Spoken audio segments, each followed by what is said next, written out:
भगवान राम ने कहा कि ये उजड़ा हुआ आश्रम क्यों है गुरुदेव? सामने दृष्टि पड़ी तो पत्थर में एक नारी की आकृति बनी हुई थी। पत्थर में नारी की आकृति बनी हुई थी। पूछा मुनहि शिला प्रभु देखी।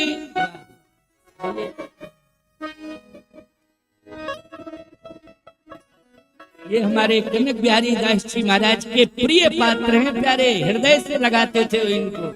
हमेशा कनक बिहारी दास जी महाराज के कंधे से कंधा मिला करके रहे हैं। पटेल बाबा आइए बैठिए, बोलिए कनक बिहारी दास जी महाराज की, सब संतन की, सब भक्तन की जय जय सीताराम। सुनिए जरा ध्यान से, बहुत बढ़िया बात बता रहा हूँ। पूछा मुनि शिला प्रभु देखी। भगवान ने कहा ये पत्थर की शिला, इसमें नारी की आकृति है।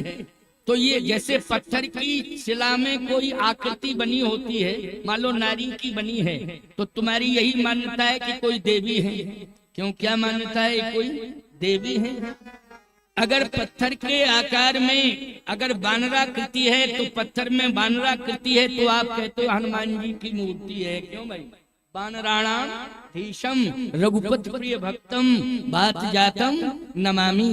तो ये अगर हाथी जैसा मस्तक लगा हो पत्थर में तो आप क्या समझते हो? भगवान गणेश की प्रतिमा है ये। बोलो मानते हो कि नहीं मानते हो? तो भगवान ने कहा कि ये कोई देवी है, लेकिन ये ऐसी देवी है कि आश्रम उजड़ा है और अशांति क्यों है? विश्वामित्र जी ने कहा राम ये देवी तो है, तो इनका नाम क्या है? कहे अहिल्या देवी। क्या नाम है इनका? अहिल्या देवी। ये देवी के आश्रम में इतना अशांति का वातावरण क्यों? तो विश्वामित्र जी ने कहा इंद्र के कारण। इंद्र ने क्या किया? इसी देवी के साथ छल किया, इसलिए ये देवी में प्राण थे लेकिन ये पत्थर हो गई। क्यों? इंद्र के छल के कारण। अच्छा बोलो, आज हम जब किसी पत्थर में प्राण डालते हैं, प्राण प्रतिष्ठा करते हैं, तो बोलो देवताओं को बुलाते हैं कि नहीं बुलाते हैं?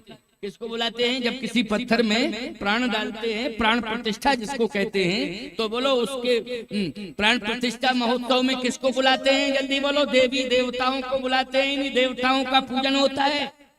लेकिन ये ऐसा देवताओं का राजा इंद्र है कि इसने प्राण ले लिए देवी के, और देवी पत्थर बन गई। सजीव थी, प्राण चले गए, पत्थर की हो गई। भगवान राम ने कहा तो इंद्र को ऐसा नहीं करना चाहिए था। विश्वामित्र जी ने कहा इसलिए तो इंद्र श्रापित हो गया है, और अब वो रो रहा है, भटक रहा है।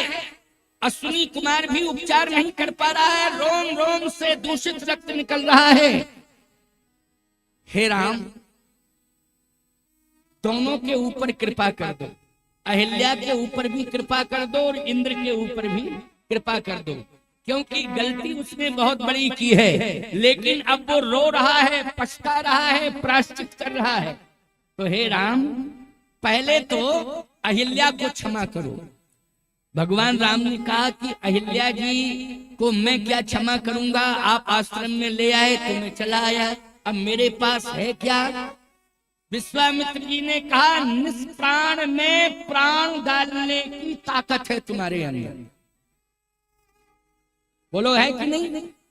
यदि कोई मुर्दा है तो बोलो इस जगत में अगर कोई प्राण डाल सकता है मुर्दे में तो दुनिया का डॉक्टर नहीं, वो रघुवंश भूषण राम है, जो एक बार दृष्टिपात कर दे तो मुर्दे में भी प्राण आ जाए। ये विशेषता प्रभु राम की है, क्योंकि मृतक जियावन, मृतक जियावन गिरा सुहाई, और श्रवण रंध्र होई उर्जव आई, हिस्त पुष्ट तन भय सुहाए, मानहूँ अब ही भवन ते आए। ये प्रभाव है प्रभु राम का। इसलिए राम जी थोड़ी सी कृपा कर दो, इसमें प्राण आ जावे। प्राण कैसे आएंगे के गौतम नारी शाप बश उपल देह धर धीर, और चरण कमल रज चाहिती कृपा करहु रघुवीर। हे रघुवीर, हे रघुवंशी राम, रघुवीर राम, थोड़ी सी आप कृपा कर दो, इसके ऊपर चरण रख दो। भगवान राम ने कहा रघुवंश में मेरा जन्म हुआ है, हम महात्माओं के चरण छूते हैं, महात्मा की पत्नी के भी चरण छूते हैं। बोलो, ब्राह्मणों का आदर करते हैं, ब्राह्मण की पत्नी का भी आदर करते हैं। हम अपने वंश को कलंकित नहीं करेंगे गुरुजी, हम चरण नहीं रखेंगे, हम चरण नहीं रखेंगे। विश्वामित्र जी ने कहा राम, रघुवंशियों ने तपस्या बहुत की है, इसलिए तुम तो ब्रह्म हो, लेकिन तपस्या के कारण, रघुवंशियों की तपस्या के कारण तुम उस वंश के बेटे बन गए। क्यों भाई, किसके कारण बेटे बन गए हो? तपस्या के कारण बन गए हो। इतना दान किया है रघुवंशियों ने, इतना गौ सेवा की है रघुवंशियों ने, इतनी संत सेवा की है रघुवंशियों ने कि राम तुम ब्रह्म थे, निर्गुण थे, लेकिन साकार बन करके, निराकार से साकार बन करके तुम रघुवंश में अवतरित हो गए और रघुवंश के पुत्र बन गए हो। तुम पुत्र बने हो, वस्तुतः तुम ब्रह्म हो। पुत्र तो तुम बने हो, लेकिन हो क्या? ब्रह्म हो। राम ब्रह्म परमार्थ रूपा, नेति नेति कहे वेद निरूपा। याद रखना, तमाम प्रमाण है। सो अज प्रेम भगत बस कौशल्या की बोध, व्यापक ब्रह्म निरंजन निर्गुण विगत विनोद। तमाम उदाहरण हैं, बहुत से छंद हैं, दोहा है, सोरठा है, चौपाइयां हैं। तो राम तुम ब्रह्म हो, लेकिन रघुवंश में तपस्या बहुत हुई है, इसलिए उस वंश को धन्य धन्य करने के लिए तुम पुत्र बन करके आ गए हो। लेकिन हो परमात्मा, तुम कृपा करो, ये मत सोचो, क्योंकि महात्मा, हम सभी महात्मा रोज तुम्हारी आरती करते हैं। अच्छा बोलो, जितने मठ मंदिर हैं, साधु संत हैं, बोलो सभी जो है सुबह भय प्रकट कृपाला दीन दयाला कौशल्या हितकारी, और शाम को श्री रामचंद्र कृपाल भजमन हरण भव दारुणम। बोलो भाई, करते हैं स्तुति की नहीं करते? हम खुद अपने आश्रम में, ये महात्मा सभी अपने आश्रम में। तो विश्वामित्र जी ने कहा कि प्रभु ब्रह्मण्य देव में जाना, मैं समझ रहा हूँ कि आप ब्रह्म हैं और आप में ही ये क्षमता है कि आप इसमें प्राण दे सकते हो, प्राण डाल दो। भगवान राम ने कहा तो पैर रख के प्राण नहीं डालेंगे, बल्कि देख के दृष्टि डाल के प्राण डाल देंगे। दृष्टि डाल के, भाई जरूरी है कि पैर ही रखा जाए, आंखों से देख लिया जाए तो प्राण आ जाए।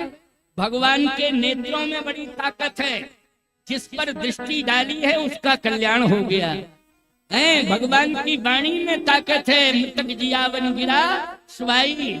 भगवान के वरद हस्त में ये ताकत है, हाथ ही दूर से यूं कर दे तो व्यक्ति का कल्याण हो जावे। लेकिन आपने एक बात इतनी खतरनाक कह दी कि मैं संशय में पड़ गया। कौन सी खतरनाक बात? कह जो अभी आप कह रहे हैं, गौतम नारी श्राप बश उपल देह धर धीर, चरण कमल रज चाहिती कृपा करहु रघुवीर। आपने कहा ये चरण कमल रज चाहते, तो चरण तो नहीं रखेंगे हम। विश्वामित्र जी ने कहा राम, एक बार मेरी बात मान लो, क्योंकि तुम कितने मिनटों से देख रहे हो, लेकिन ना हिल रही है, ना डुल रही है, ना बोल रही है। न जाने तुम कितनी देर से जो है बोल रहे हो इसके सामने, लेकिन फिर भी वाणी का कोई असर नहीं पड़ रहा है, ना हिल रही है, ना डुल रही है, ना बोल रही है। राम तुम खड़े खड़े देख रहे हो, लेकिन कुछ नहीं हो रहा है। वाणी से बोल रहे हो, पूछ रहे हो, कुछ नहीं हो रहा है। इसका मतलब यही है कि यहाँ अहिल्या का उद्धार तभी होगा जब चरण रख दो। क्योंकि आप घंटों से देख रहे, बोल रहे, कुछ हो ही नहीं रहा। लक्ष्मण जी बोले अगर चरण रखवा दिया आपने फिर भी कुछ नहीं हुआ तो तब क्या होगा? गारंटी लो, गारंटी लो, आप गारंटी लो कि मेरे भैया चरण रखें और परिवर्तन हो जाए, तब तो ठीक है। और चरणों रख दें और परिवर्तन भी ना हो तो सब गड़बड़ हो जाएगा। विश्वामित्र जी ने कहा गारंटी गारंटी दावे के साथ कहा है, याद रखना, गारंटी गारंटी गारंटी। लक्ष्मण जी ने कहा भैया आप सोच लो। भगवान राम ने कहा गुरु जी कह रहे हैं इसलिए बात माननी पड़ेगी मुझे। लक्ष्मण मैं चरण रखूंगा, गुरुदेव की आज्ञा है। अब सुनते जाना, बहुत बढ़िया बात है, ये बहुत ही मनमोहक बात है और बड़ी कल्याणकारी बात है। विश्वामित्र जी ने कहा राम मैं गारंटी लेता हूं कि इसमें जीवंत आ जाएगा, इसके अंदर स्पंदन हो जाएगा, प्राण आ जाएंगे। ठीक है आप कह रहे हैं तो मैं चरण रख रहा हूं। जैसे ही भगवान ने चरण रखा तो न हिली न डुली न बोली। लक्ष्मण जी ने कहा भैया निपट गई पंचायत। ये बहुत ठेका ले रहे थे बाबा जी गारंटी के साथ कि नहीं नहीं गारंटी गारंटी गारंटी, जमानत ले रहे थे। अब जमानत जब्त हो गई। अब ये बाबा जी कैसे चैलेंज दे पाएंगे? ना हिल रही है, ना डुल रही है, ना बोल रही है, आपने चरण भी रख दिया है। विश्वामित्र जी ने कहा कि चरण तो रख दिया है राम जी ने। लक्ष्मण जी ने कहा लेकिन हुआ कुछ नहीं। विश्वामित्र जी ने कहा मैं अभी भी गारंटी दे रहा हूं कि प्राण आएंगे आएंगे आएंगे। तो जब चरण ही रखवा दिया आपने, अब कसर क्या रह गई? आखिर दृष्टि से देख रहे हैं भैया तब भी परिवर्तन नहीं, वाणी से बोल रहे हैं तब भी परिवर्तन नहीं, अब चरण भी रख दिया तब भी परिवर्तन नहीं। अब रह क्या गई कसर? विश्वामित्र जी ने कहा कि मुझे पूरा विश्वास है और गारंटी से कह रहा हूं, लेकिन कसर है। कसर क्या है? अच्छा एक बात बताओ, आप अपने रूम में प्रवेश करें और जितने स्विच लगे हैं चटर पटर दबाएं, लेकिन अगर करंट सप्लाई नहीं होगा तो स्विच ऑन करने से क्या होता है? क्यों भाई? अगर करंट सप्लाई नहीं हो रहा है तो स्विच ऑन करते रहो, क्योंकि कहीं ना कहीं कनेक्शन लूट है, कनेक्शन कटा हुआ। सीधी सी बात यह है। अब सही बात उस कनेक्शन को ठीक करो, फॉल्ट जो है उसे ठीक करो। अगर फॉल्ट ठीक हो जाएगा तो करंट सप्लाई हो जाएगा। हो जाएगा कि नहीं? अब इस फॉल्ट को कौन समझे? विश्वामित्र जी बोले मैं समझूंगा। मैं फॉल्ट कहाँ है? आंख बंद कर ली। थोड़ी देर बाद बोले समझ में आ गया, समझ में आ गया, समझ में आ गया। और गारंटी ले रहा हूं, गारंटी ले रहा हूं, गारंटी के साथ कह रहा हूं प्राण आएंगे आएंगे आएंगे। बोलेगी बोलेगी बोलेगी, चलेगी बोलेगी, खुशियां मनाएगी, इसकी बिगड़ी बन जाएगी। क्या हो जाएगा? इसकी बिगड़ी। गई बहोर गरीब नवाजू, सरल सबल साहिब रघुराजू। कहे कि कारण बताओ फॉल्ट कहाँ है? विश्वामित्र जी ने कहा राम केवल चरण रखा है आपने, लेकिन अकेला मात्र चरण रखने से इसका कल्याण नहीं होगा। केवल चरण रखने मात्र से इसमें प्राण नहीं आएंगे। जब तक इसके ऊपर आप चरण रज नहीं डालोगे, रज के प्रभाव से इसमें जीवंत आएगा, रज के प्रभाव से इसमें प्राण आएंगे। रज। अच्छा एक बात बताओ, गुरु जी से ज्यादा महिमा गुरु जी के चरण की है? बोलो है कि नहीं? और गुरु जी के चरण से ज्यादा महिमा गुरु जी की चरण रज में है। इसलिए श्री गुरु चरण सरोज रज। बोलो, लिखा है ना रज। श्री गुरु चरण सरोज रज, निज मन मुकुर सुधार।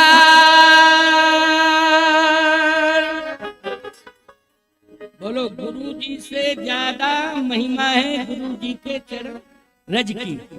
अच्छा, तुम लोग जब गुरु जी आते हैं, संत आते हैं, तो क्या करते हो? चरण धोते हो कि नहीं धोते हो? अच्छा, कोई गंदगी लगी रहती है क्या? तुम लोगों से ज्यादा साफाई सुथरे रहते हैं। अगर यहाँ 2-4 बार लपटंका करने जाएं तो एक टंकी खाली हो जाती है। क्यों भाई? पानी की भरी भराई टंकी खाली हो जाए। इतना पवित्र होना पड़ता है। बोलो, होना पड़ता है कि नहीं? महात्मा लोग तो याद रखना, लोग कहने लगते हैं ये तो जल के दुश्मन है बाबा। बाबा जी को ठहराओ और पूरा कुआं खाली कराओ। सही बात बता रहे, वैष्णव साधुओं की बात कर रहे हैं। सन्यासी मरे खाए खाए, वैष्णव मरे नहाए। सन्यासी भाई गलत बात है क्या? सन्यासी खाए खाए मरे हो, वैष्णव नहाए नहाए। इसलिए सावधानी से सुनना मेरी बात को। लेकिन आप केवल इस आशा के साथ चरण धोते हो कि गुरु जी की थोड़ी चरण रज मिल जाए। क्या मिल जाए? रज। धोएंगे तो क्या मिलेगी? रज मिलेगी। उस रज का हम पान करेंगे तो निज मन मुकुर सुधार, हमारा मन निर्मल हो जाएगा। गुरु के चरण रज से हमारा मन क्या हो जाएगा? निर्मल हो जाएगा। निज मन मुकुर सुधार। मंदिर में जाते हो, पुजारी से क्या कहते हो? चरणोदक दे दो। बोलो भाई, मंदिर में जाके क्या मांगते हो? लड्डू, पेड़ा, सेव, संतरा, मौसमी? नहीं नहीं, चरणोदक दो। चरणोदक, इसकी महिमा है चरणोदक की। और थोड़ा सा अगर चरणोदक मिल जाता है तो ईमानदारी के साथ बताओ, आपको परम शांति मिल जाती है कि नहीं मिल जाती है? परम शांति। इसलिए भक्त केवट ने कहा था कि और कुछ नहीं चाहिए मुझे, पद कमल धोए चढ़ाई नाम नाथ उतराई, कहो मोहे राम राउर आम दशरथ सफत सब साची, कहूँ पर तीर मारही लखन पे जब लगन पाए पखारी हो, तब लगन तुलसीदास नाथ कृपाल पार उतारी हूँ। जब तक मैं चरणोदक नहीं ले लूंगा, चरण रज नहीं ले लूंगा, तब तक मैं आपको पार नहीं करूंगा। इसलिए चरण रज की बड़ी महिमा है। तो बोलो, केवट के पहले चरण रज किसे मिली है? जल्दी बोलो।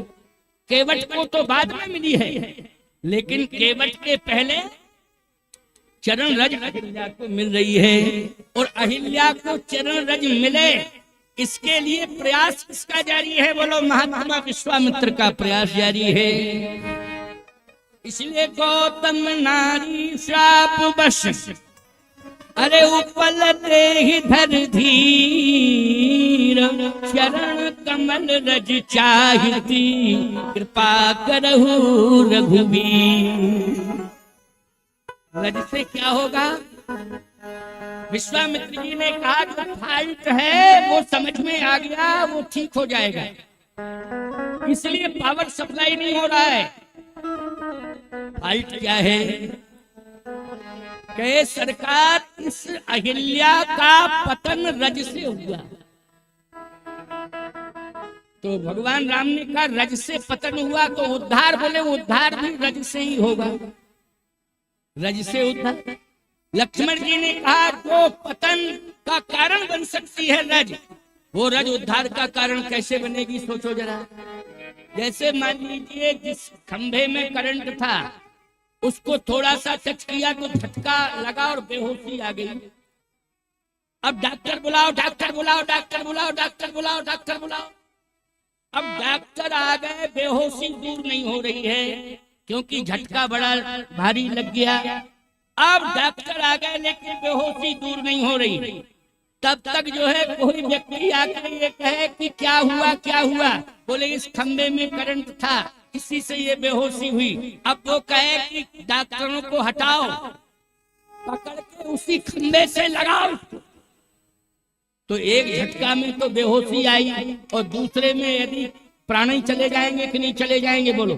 कहीं इसने छू लिया तो अब प्राण बचेंगे ही नहीं। लेकिन ये उदाहरण इसमें सटीक नहीं होता है, याद रखना, क्योंकि यहाँ रज की बात है। रज रज में अंतर होता है। विश्वामित्र जी महाराज ने कहा राम भद्रजू आप सब जानते हैं, लेकिन छोटे ठाकुर लक्ष्मण कुमार को हम बताना चाहते हैं और दुनिया को बताना चाहते हैं कि रज रज में अंतर है। क्योंकि अहिल्या का पतन काम रज से हुआ था, अब अहिल्या का उद्धार राम रज से होगा। तो उद्धार करने वाली रज है राम, इसी से उद्धार होता है। और थोड़ी सी रज डाल दो तो उद्धार हो जावे। भगवान राम ने कहा आप कह रहे हैं तो मैं रज भी डाले देता हूँ। अब देखो रज पड़ेगी तो सुंदर गायन होगा, स्तुति गायन होगा। कितना सुंदर जीवन और कितना सुंदर गायन, कितना सुंदर समर्पण। अरे चरण कमल रज चाहिती, कृपा करहु रघुवीर। और जैसे ही रज पड़ी तो पर सत पद पावन हो सावन भई तब कुंभ सही रघुनायक जन सुखदाय सन्मुख होए कर जोर रही धीरा पुनः शरीरा वचन कही अथ करे बढ़ भागे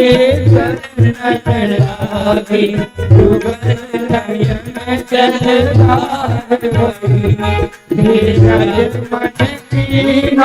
प्रभु कहो जीना रघुपति कृपा पाई अति मेरे मन वाणी ज्ञान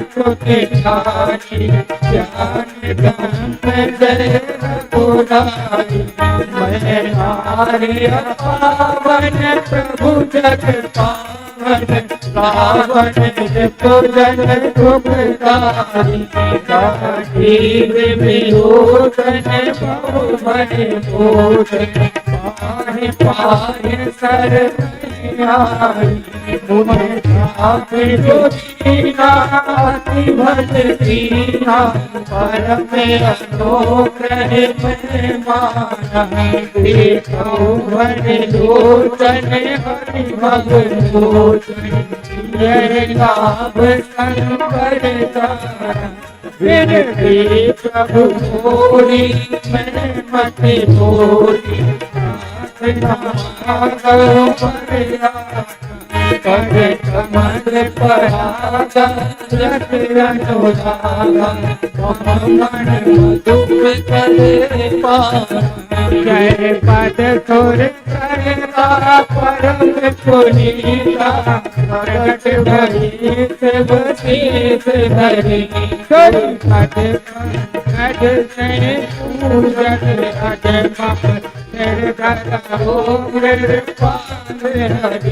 अजमा हाथ से गौतम नारी पार पार हर शरण मन तो बर पावा मैं कभी लोक गई पति लोक आनंद भरी। अच्छा एक बात सुन लो, बड़ी बढ़िया बात है ये। क्या अहिल्या जी ने अपने पति की शरण मांगी, इसकी गौतम ऋषि। भगवान ने कहा कि जो भी तुम्हें मांगना हो मांग लो, मन की बात, मैं तेरे मन की बात रखूंगा। क्या है तेरा मन? अहिल्या जी ने कहा कि मेरा मन यही है कि जहां मेरा पति हो वहीं मुझे भेज दे। वहीं भेज दें, पति तो नाराज है। कहे नाराज हो, चाहे प्रसन्न हो, चाहे अप्रसन्न हो, लेकिन आपको मुझे मेरे पति के पास भेज दे। अब देखो बताओ, ध्यान से सुनना। पति ने श्राप दिया, पति ने पत्थर बनाया और परमात्मा सामने आ गया और क्या मांग रही है कि जहां मेरा पति हो मुझे वही भेजो। सोचिए जरा, जरा जरा सी बात पर आप नाराज हो जाती हो और यहां तक धमकी दे डालती हो। ये चरित्र तो सुनो अहिल्या का। इसका मतलब यह है कि अहिल्या ने भूल की थी और उस भूल को स्वीकार किया और अपने पति के श्राप को भी स्वीकार किया और परमात्मा से यही कहा है कि मुझे श्राप मेरे पति ने दिया, मैंने प्रायश्चित कर लिया है। अगर मेरा प्रायश्चित पूरा हो गया हो तो मुझे मेरे पति के पास भेज दो। कहां भेज दो? पति के पास भेज दो। लेकिन तुम नाराज होती हो तो क्या कहती हो? अदालत में जाती हो सीधी और बयान देती हो। जज कहता है तुम्हारे ऊपर निर्भर है, बोलो पति के साथ क्या किया जाए। तो तुम कहती हो कि हमें हर महीने का खर्चा दिया जाए और इसे सेंट्रल जेल, हमें हर महीने का खर्चा मिलना चाहिए, हर महीने मिलना चाहिए। ये सेंट्रल जेल में रहे, बोलो यही स्थिति है कि नहीं? यही स्थिति है। छोटी छोटी बातों को लेकर के नाराज हो जाती हो। खबरदार, अगर कभी कोई भूल भी हो जाती है, चाहे स्त्री हो चाहे पुरुष हो, यह मानव शरीर है, गुरुदोष से बना हुआ शरीर है। कोई गारंटी नहीं है, कोई चैलेंज नहीं है कि हमारे जीवन में गुण ही गुण रहेंगे। हमारे जीवन में दोष भी आ सकते हैं। बोलो आ सकते हैं कि नहीं आ सकते हैं? लेकिन यदि दोष आ जाए तो हमें दोषों को दूर करने की कोशिश करना चाहिए। यदि आपने ये संकल्प ले लिया, अपने दोष को स्वीकार कर लिया और दोषों को दूर करने का संकल्प ले लिया, तो आपको तीर्थ में नहीं जाना पड़ेगा। तीर्थ छोड़ के परमात्मा ही आपके पास आ जाएगा और आपके जीवन को तीर्थ बना देगा। आपके जीवन को ही वो तीर्थ बना देगा, ये मैं गारंटी के साथ कह रहा हूँ। तीर्थ का मतलब है पवित्र। तीर्थ का अर्थ मानी ये नहीं कि बहुत मंदिर हो वही तीर्थ है। तीर्थ मानी होता है पवित्र। बोलो आपका जीवन पवित्र हो जाएगा कि नहीं? आपको परमात्मा परम पवित्र कर देगा कि नहीं कर देगा?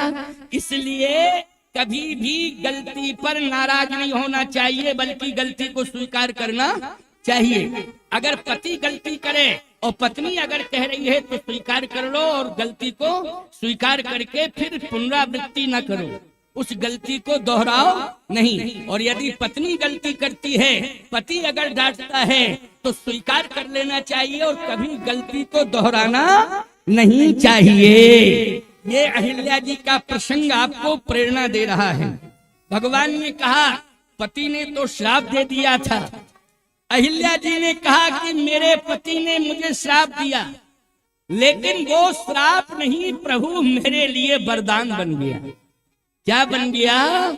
मेरे लिए वरदान बन गया है। संसार के जितने पति हैं वो अपनी पत्नी को जगत से जोड़ते हैं, लेकिन मेरे पति ने मुझे जगदीश से जोड़ दिया है। इसलिए वो श्राप नहीं, वो मेरे लिए वरदान है। मुनि श्राप जो दीना अति भल कीना, परम अनुग्रह में माना।